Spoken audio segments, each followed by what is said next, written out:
नहीं करेंगे। बोलिए प्रेम से श्री सद्गुरु महाराज की जय। श्री सद्गुरु महाराज की जय। मंगल मूर्ति सद्गुरु मिलवे सर्वाधार।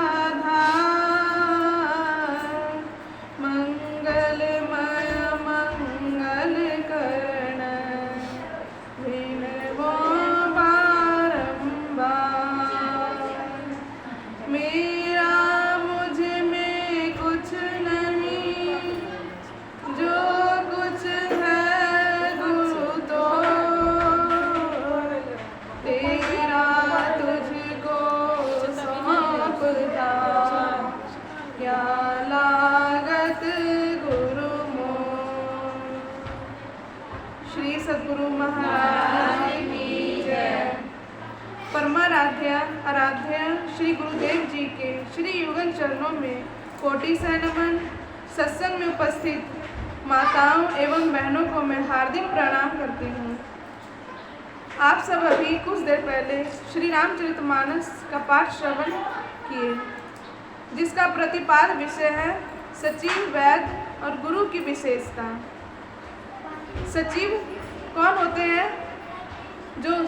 जिन पर पूरा प्रजा का भार होता है।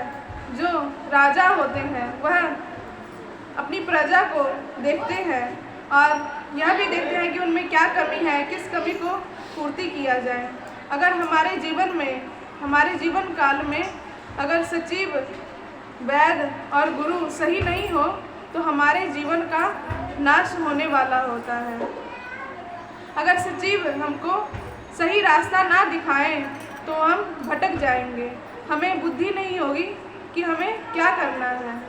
और वैद्य, अगर वैद्य हमें गलत और सही का ना बताए कि यह दवाई कब लेनी है और किस वक्त लेनी है, तो भी हमारे जीवन का नाश होने वाला है।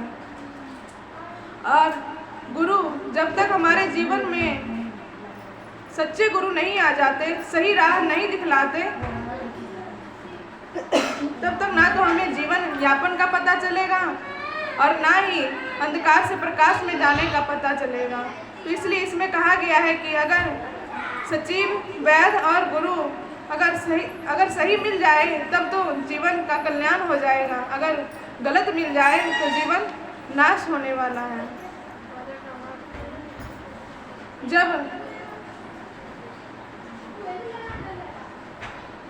जब महल में रावण में और विभीषण में बातचीत हो रही होती है और रावण अपने सचिव का कहा हुआ सुनते हैं और उनका मानते हैं, तो विभीषण बताते हैं कि यह आपके लिए महाराज सही नहीं है, यह सब गलत कह रहे हैं। तो रावण को यह बात गलत लगती है और विभीषण पर चिल्लाते हैं और उन पर गरजते हैं, क्रोध करते हैं कि तुम गलत कह रहे हो, कोई है इस महल में तो इसको यहाँ से बाहर निकालो। वह विभीषण को लात मारकर बाहर निकाल देते हैं। लेकिन जो अच्छे होते हैं, जिनमें संत बुद्धि होती है, वह कभी भी किसी का बुरा नहीं चाहते हैं। रावण लात भी मार देते हैं, तब पर भी विभीषण अपने भाई के पास जाते हैं और भाई के पास जाकर दोनों हाथ जोड़ते हैं, कहते हैं कि यह आपके लिए गलत है। सबसे ऊंचा है राम जी का स्थान। अगर हम राम जी को भजेंगे तभी हमारा कल्याण होगा। लेकिन इन सब बातों को सुनकर रावण को तो गुस्सा आता है, वह बहुत क्रोध होते हैं।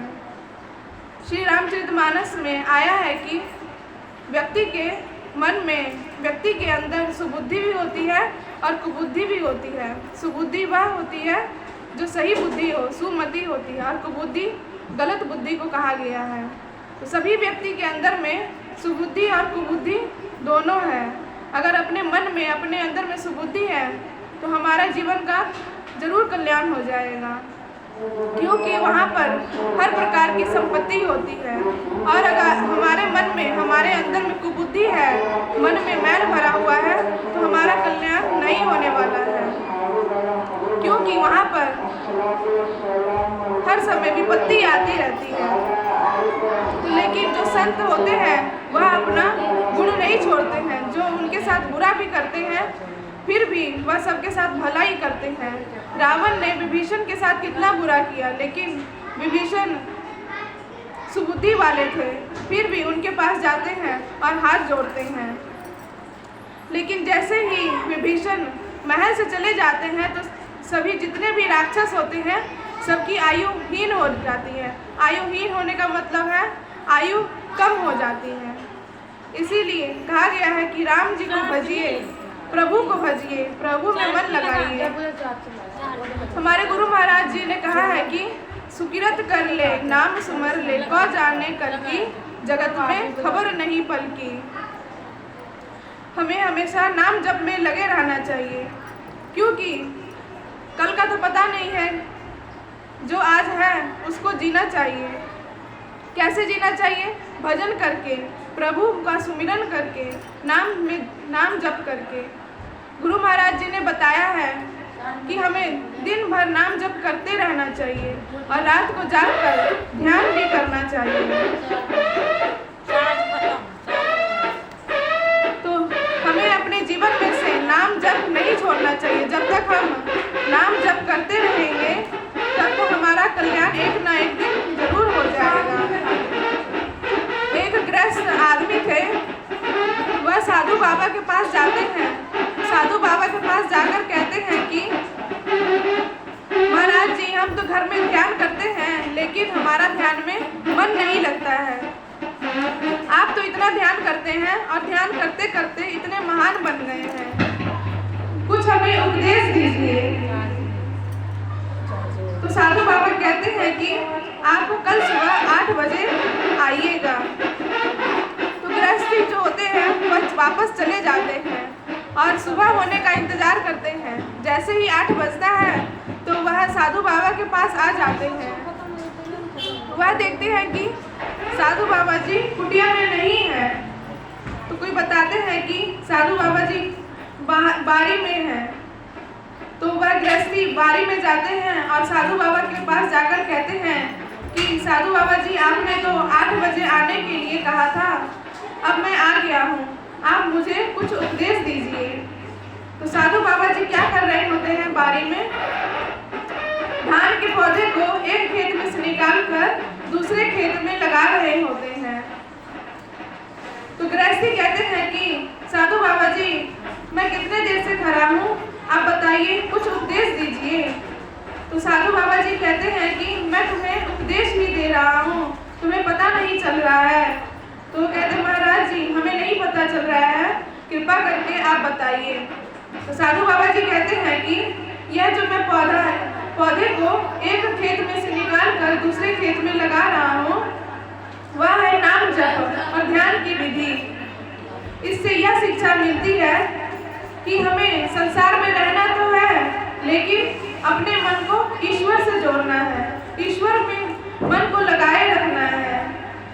इस मन को संसार के खेत में से निकाल कर अपने ईश्वर के खेत में लगाना है, अर्थात ईश्वर से जुड़ना है।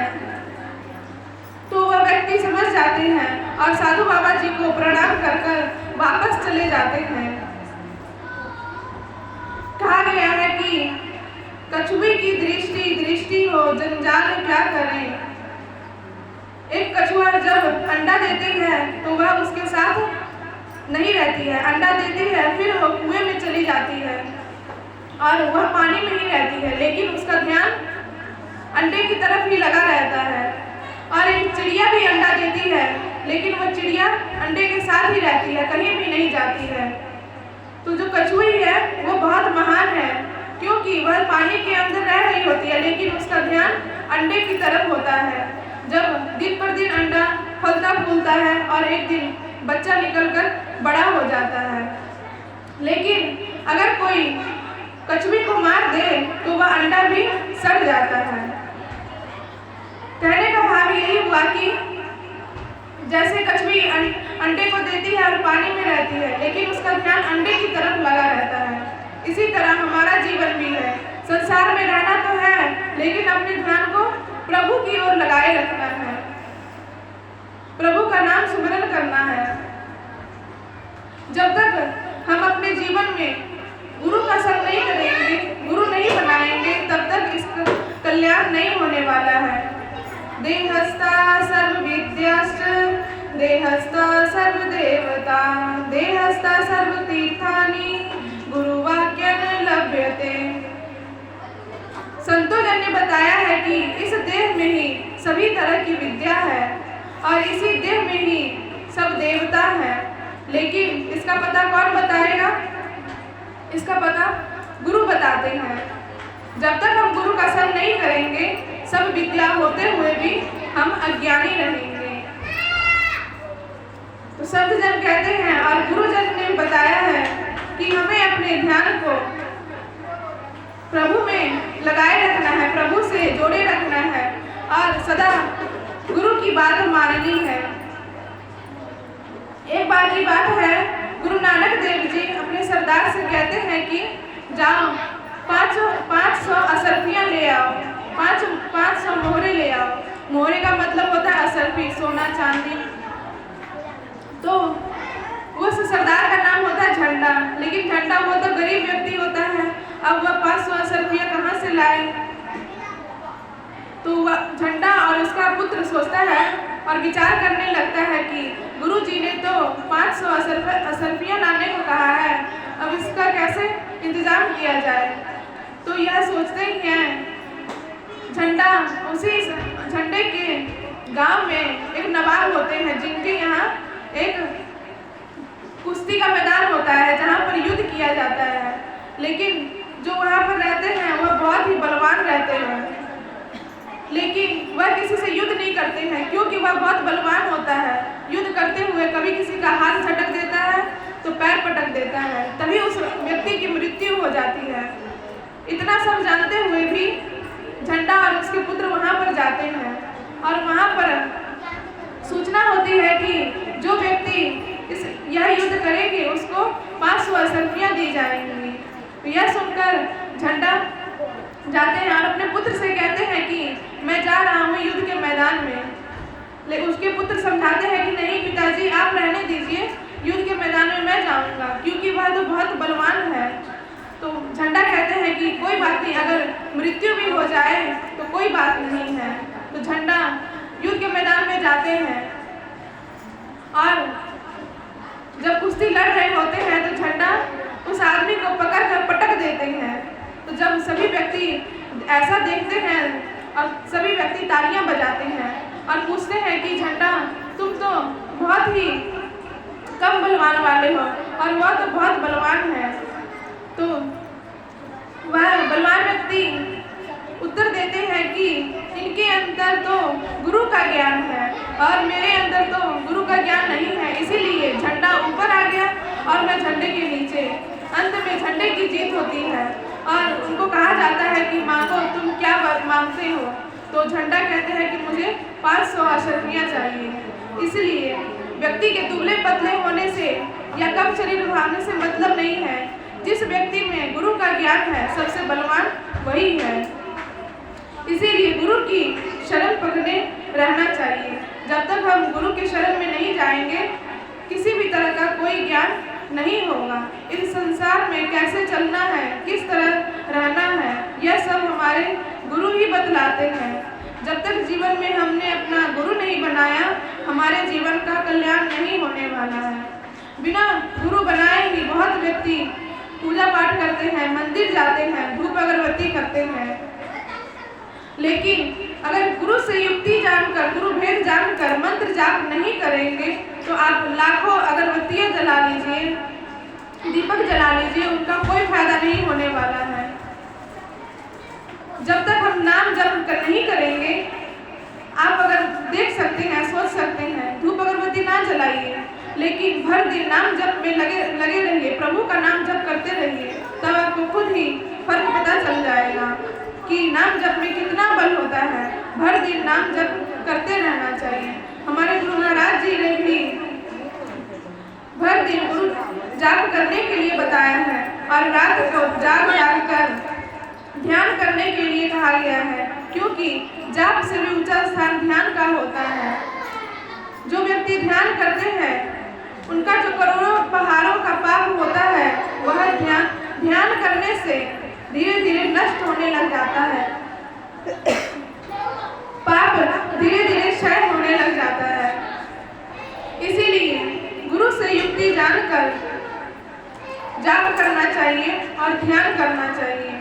क्योंकि इस संसार में हमारा ना कोई अपना है और ना कोई अपना होने वाला है। आज तक इस संसार में कोई किसी का नहीं हुआ है।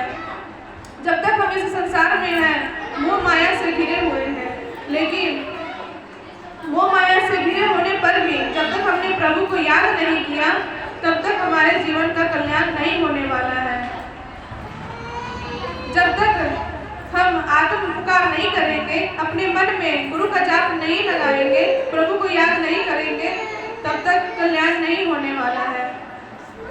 हमारे गुरु महाराज जी के परम प्रिय शिष्य थे, जिनकी धर्मपत्नी बहुत बीमार हुआ करती थी।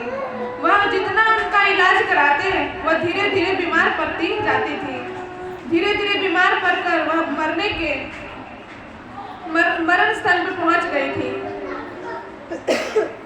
लेकिन कुछ भी लाभ नहीं होता है। लेकिन जब हम आत्म पुकार करते हैं, आत्म बल करते हैं, तो उनमें बहुत शक्ति होती है। इसीलिए गुरु महाराज जी भी बताते हैं कि मन ही मन जाप करते रहना चाहिए।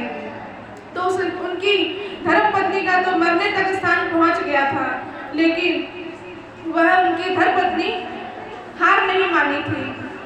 वह खाट पर पड़ी हुई थी और मन ही मन गुरु जाप कर रही थी और मन ही मन में कह रही थी, गुरु महाराज जी बचाइए, गुरु महाराज जी बचाइए। जब इतना कहती है तो सामने में, खाट के सामने में गुरु महाराज जी की फोटो लगी हुई होती है।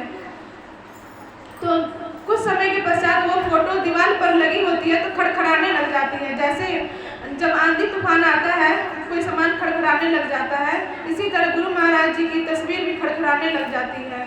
तो उनकी धर्मपत्नी जो माई थी, उनका ध्यान तस्वीर पर जाता है, गुरु महाराज जी की तस्वीर पर।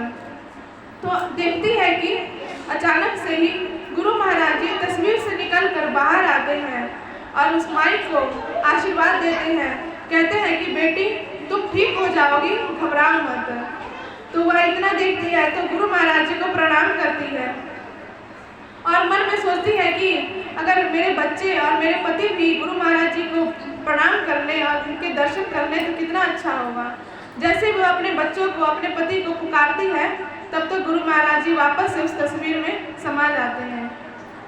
तो इसलिए कहा गया है कि आत्म पुकार में बल होता है। कुछ भी मत कीजिए, लेकिन नाम जप करते रहिए। नाम जप करते रहेंगे तो सदैव गुरु दर्शन होते रहेंगे। लेकिन जब तक नाम जप नहीं करेंगे तो गुरु के दर्शन तो क्या, परछाई भी मिलना बहुत कठिन की बात है। इसीलिए कहने का भाव है, अर्थात है अपने मन को अपने तन मन धन से प्रभु में लगाए रखना। इतना बोलकर मैं अपनी वाणी को विराम देती हूँ। श्री सद्गुरु महाराज की